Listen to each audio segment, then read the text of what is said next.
High বন্ধুরা, আমি তিথিকথা থেকে তিথি। কয়েকদিনের মধ্যে দেখতে দেখতে ভালোই গরম পড়ে গিয়েছে। এতই গরম বেড়ে গিয়েছে যে কিছু খেতে ভালোই লাগছে না, শুধু ঠান্ডা ছাড়া। আর শহরে তো একটু বেশিই গরম গ্রামের তুলনায়। তো যাই হোক, বাড়িতে দুধ ছিল তো ভাবলাম একটু টক দই বানিয়ে নেওয়া যাক, যেটা স্বাস্থ্যের পক্ষে ভীষণ ভালো আর খেতেও খুব মজার।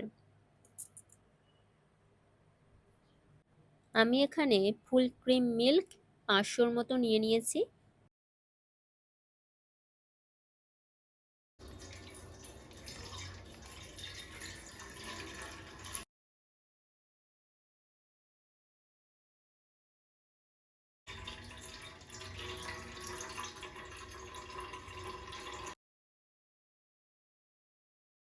তারপর দুধটাকে ভালো করে ফুটিয়ে ফুটিয়ে গাঢ় করে নেব।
দুধ গাঢ় হয়ে গেলে আমরা গ্যাস অফ করে দুধটাকে ভালো করে ঠান্ডা করে নেব।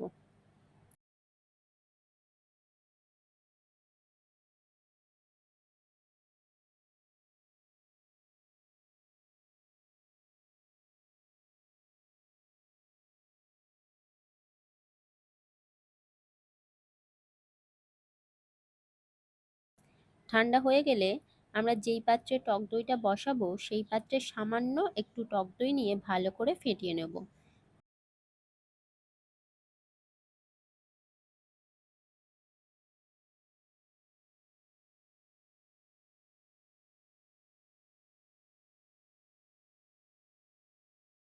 তারপর ঠান্ডা হওয়া গাঢ় দুধটা ওই টক দইয়ের মধ্যে দিয়ে ছোট একটা চামচ দিয়ে ভালো করে নেড়ে চেড়ে নেব।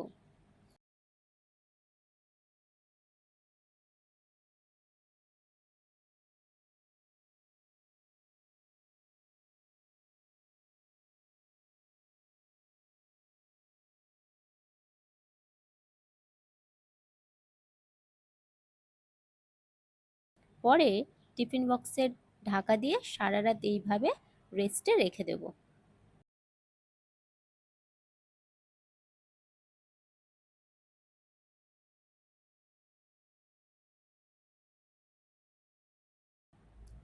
সকালে আমি 1 ঘন্টার মতো ফ্রিজে রেখেছিলাম। যাদের ঠান্ডা দই খেতে ভালো লাগে তারা ফ্রিজে রাখতে পারো, যারা ঠান্ডা দই খেতে পছন্দ করো না তো তারা নর্মালি এমনিও রাখতে পারো। তো আশা করি গরমে সবাই ঠান্ডা দই খেতে খুবই পছন্দ করবে। তো যাই হোক, তোমরা এটা যে কোনো পাত্রেই বসাতে পারো, আমি এখানে একটা টিফিন বক্সে বসিয়েছি। তো বন্ধুরা, আজ এতদূর পর্যন্তই। ভিডিওটা যদি ভালো লেগে থাকে তাহলে একটা লাইক আর শেয়ার করে দিও, আর চ্যানেলটিকে সাবস্ক্রাইব করে দিও। Tata, bye bye.